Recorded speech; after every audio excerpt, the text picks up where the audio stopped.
বসে আছো কেন? আর রিপোর্ট রিপোর্ট কি হয়েছে রিপোর্টে?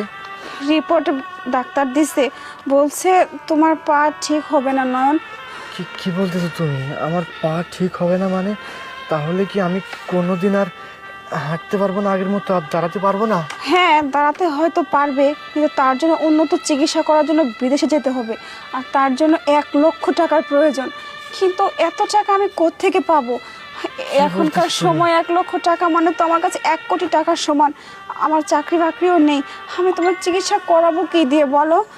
1,00,000 টাকা লাগবে পা ঠিক করতে? আচ্ছা থাক, মন খারাপ করো না। আমি যেভাবে এই লাঠি ভর দিয়ে এক পা দিয়ে হাঁটতেছিলাম, ঠিক ওইভাবেই এক পা দিয়েই হাঁটি। আমার পা ঠিক করতে হবে না। শোনো নয়ন, তুমি এত চিন্তা করো না, একটা না একটা রাস্তা তো বের হবেই। আমি আশা ছাড়িনি, উপরওয়ালা আমাদের সাথে আছে, কিছু না কিছু একটা পথ উনি দেখাবেনি। আমি যে করে হোক তোমার পা ভালো করার ব্যবস্থা অবশ্যই করব। আল্লাহ এত তাড়াতাড়ি আমাদের কাছ থেকে মুখ ফিরে নিতে পারেন না, আমি ব্যবস্থা করবোই একটা না একটা। আহারে, দেখতে পেলাম ছেলেটা তো আসলে খুব অসহায়, চিকিৎসা করারও টাকা পাচ্ছে না, আর চিকিৎসার জন্য 1,00,000 টাকা লাগবে। 1,00,000 টাকা হলে অপারেশন হলে ওর পাটা ঠিক হয়ে যাবে। কিন্তু আমি যদি সরাসরি টাকাটা দিতে যাই, ওরা তো মনে হয় নিবে না, আর মনে অনেক কষ্ট পাবে। কিন্তু টাকাটা তো দিতেই হবে, কারণ টাকাটা না দিলে তো চিকিৎসা হবে না। কি করা যায়? পাইছে একটা বুদ্ধি।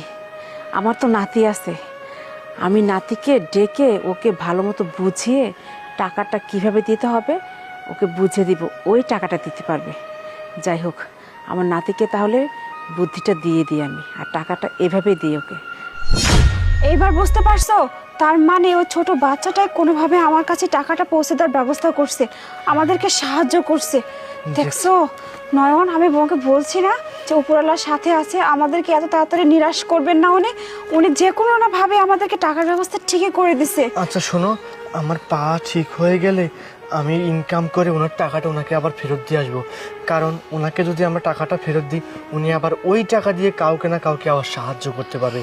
না হলে আমার মতোই যে একজন আছে, আমরা তাকে আবার গিয়ে সাহায্য করব। ঠিক এইভাবেই দেখছো, জীবনে সৎ থাকলে না কখনো দুঃখ হয় না।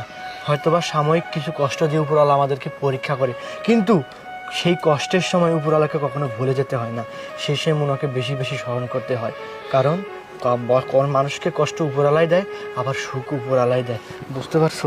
হ্যাঁ, যাই হোক চলো, আমরা এখন থেকে মানুষকে সাহায্য করার চেষ্টা করব। আর যে টাকাগুলো দিয়েছে, আল্লাহ যেন তাদেরকে খুব ভালো রাখে, সুস্থ রাখে।